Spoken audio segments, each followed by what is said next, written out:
트럼프의 빅 뷰티풀 감세안 통과. 와, 이거 듣고 환호하신 분들 계셨죠? 근데 바로 다음 날 한국, 일본 딱 겨냥해서 관세 폭탄 예고라니 이게 대체 무슨 속셈일까요? 지금 이 변덕스러운 상황, 여러분 투자 전략은 괜찮으신가요?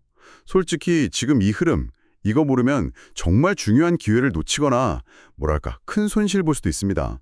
바쁘신 여러분들을 위해서 저희가 이 관련 소스들 아주 깊이 파고들어서요. 꼭 알아야 할 핵심만 딱 뽑아 정리해 드릴게요. 네, 진짜 뭐 단짠단짠 정책 조합인데요.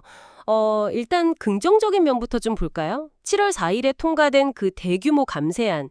이건 시장에 단기적으로는 유동성을 확 불어넣는 호재는 맞습니다. 법인세, 개인소득세 깎아주고 또 연방 부채 한도까지 5조 달러나 늘렸으니까요. 그러니까 사실상 트럼프 행정부가 쓸 수 있는 돈, 그 실탄이 엄청 많아진 셈이죠. 과거에도 이런 감세 정책 다음에는 증시가 좀 좋았던 경우가 많았다고 하던데요. 네, 맞아요. 과거에 한 7번 정도 주요 감세 사례를 보면 대부분 증시는 우상향 흐름을 보였거든요. 특히 기술 성장주나 소비 관련 기업들, 이런 쪽이 수혜를 볼 가능성이 크죠. 현금 흐름이 좋아지니까. 그렇군요. 그럼 우리 한국 투자자분들 입장에서는 그 미국 기술주 중심의 QQQ나 MAGS 같은 ETF 있잖아요. 아니면 반도체 ETF, SOXX 같은 거. 이런 상품들 매수 타이밍을 좀 고려해 볼 만한 시점이겠네요. 근데 바로 찬물을 확 끼얹는 소식이 또 나왔어요. 관세 문제 말입니다. 그렇죠. 그게 문제입니다. 블룸버그 TV나 외신들 보면 8월 1일부터 한국, 일본 등에 25% 관세를 부과할 수 있다. 이런 내용이 나왔고요. 심지어 일부 소스에서는 특정 국가에는 60%에서 70% 이런 극단적인 수치까지 거론됐어요. 말레이시아 25%, 남아공 30% 이렇게 구체적인 타겟 이름도 나오고 있고요. 와, 60, 70%는 진짜 좀 충격적인데요. 이게 현실성이 있는 얘기일까요? 아니면 그냥 협상하려고 세게 부르는 걸까요? 어느 쪽이든 당장 관련 산업, 특히 우리 한국하고 일본 기업들은 긴장 바짝 해야겠네요. 네, 맞아요.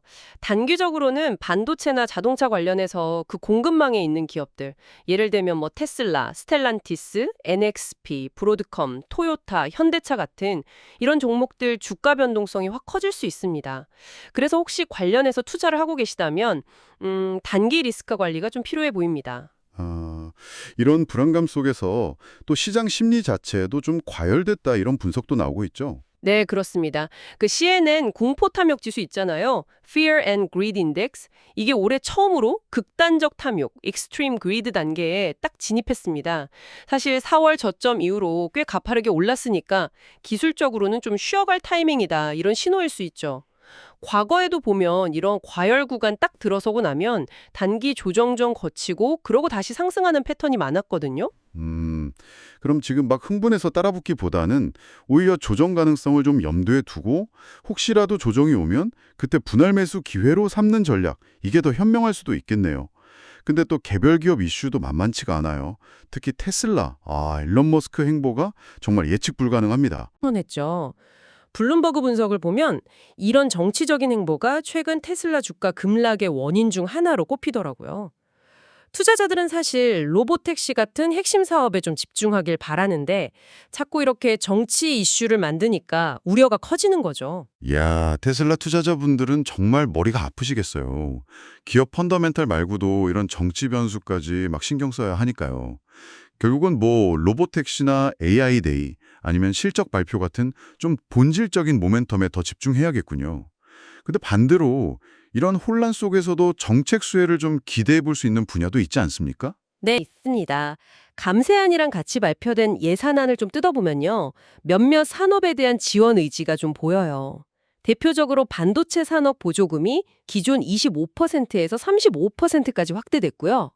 또 사이버 보안이나 드론 관련해서는 그 빅데이터 분석 기업이죠. 팔란티어, PRTR. 여기가 수혜주로 언급되기도 했습니다. 그리고 국방 예산 증액으로 로키드 마틴, LMT 같은 방산 기업이나 요즘 얘기 많이 나오는 소형 모듈 원전, SMR 관련 기업들도 주목받고 있습니다. 그렇군요. PLTR, LMT, SMR 이런 개별 종목도 좋지만 관련 ETF, 예를 들어 방산 ETF인 ITA나 사이버 보안 ETF, BUG 같은 상품들도 한번 눈여겨볼 만 하겠네요. 국내 상장된 미국 관련 ETF도 좋은 대안이 될 수 있겠고요. 지정학적 변화가 또 하나 있어요. 미국하고 베트남 간의 무역 합의 소식인데요. 이건 뭔가요? 면 미국이 베트남한테서 미국산 자동차 같은 거 여기에 대한 무관세를 얻어냈어요. 그 대신에 베트남이나 다른 동남아 국가에서 미국으로 들어오는 수입품에는 20에서 25% 정도의 고율 관세를 부과하겠다. 이런 내용입니다. 그러니까 미국 수출 기업한테는 유리하지만 동남아에 생산 기지를 둔 기업들한테는 좀 부담이죠. 제조업을 다시 미국으로 끌어들이려는 그 리쇼어링 흐름을 더 가속화하려는 의도로 볼 수 있겠죠. 와, 정말 복잡하게 얽혀 있네요. 자, 마지막으로 짚어볼 게 시장의 계절성입니다. 7월은 전통적으로 강세장이었다고요? 네, 통계적으로 보면 그렇습니다. 최근 한 10년간 7월 증시는 대부분 상승으로 마감했거든요. 근데 또 8월하고 9월은 전통적으로 좀 변동성도 크고 조정 가능성이 높은 달로 알려져 있죠. 그래서 뭐 지금 당장은 아니더라도 앞으로 이런 관세 문제나 시장 과열 부담 때문에 시장이 좀 조정을 보인다 그러면요. 곧 시작될 실적 시즌 앞두고 오히려 좋은 매수 기회가 될 수도 있습니다. 자, 그럼 이번 주 7월 8일부터 12일까지 이때 주목해야 할 일정은 어떤 것들이 있을까요? 우선 8일 월요일에는 그 관세 관련 서한이 발송될지 여부 이걸 좀 봐야 하고요. 9일 화요일은 기존의 대미 무역협상 유예 조치가 종료되는 날이라 중요합니다. 그리고 수요일부터는 델타 항공을 시작으로 본격적인 실적 발표 시즌이 막을 올리고요. 그리고 늘 그렇듯이 머스크하고 트럼프 사이에 또 무슨 말이 오갈지 아니면 뭐 극적인 합의 같은 돌발 변수가 나올지 이것도 계속 봐야 합니다. 테슬라 주가에 바로 영향을 미치니까요. 네, 자, 그럼 정리를 한번 해보겠습니다. 감세안은 분명 증시의 긍정적인 유동성을 공급하는 요인이지만 예측 불가능한 관세 폭탄이 단기적인 변동성을 키우고 있는 상황이다. 이렇게 볼 수 있겠네요. 맞습니다. 게다가 시장은 7월의 어떤 계절적인 강세 기대감하고 또 극단적 탐욕이라는 과열 신호 사이에서 지금 줄다리기를 하고 있는 형국이고요. 따라서 테슬라처럼 이런 정치 리스크가 커진 종목은 좀 신중하게 접근할 필요가 있겠고, 반면에 팔란티어나 방산, 반도체처럼 명확한 정책 수혜가 기대되는 분야나 관련 ETF는 전략적으로 비중을 늘리는 걸 고려해 볼 만합니다. 트럼프의 이런 예측 불가능성이 단기적으로는 우리 투자자들을 참 피곤하게 만들지만요. 어쩌면 이 혼란 자체가 미국 중심의 새로운 경제 질서를 만들어가는 과정일지도 모른다는 생각도 듭니다. 그렇다면 이 변화의 파도 속에서 우리 한국 투자자들은 과연 어떤 기회를 포착하고 또 어떤 위험을 피해가야 할까요? 한번 진지하게 고민해 볼 시간이 아닌가 싶습니다.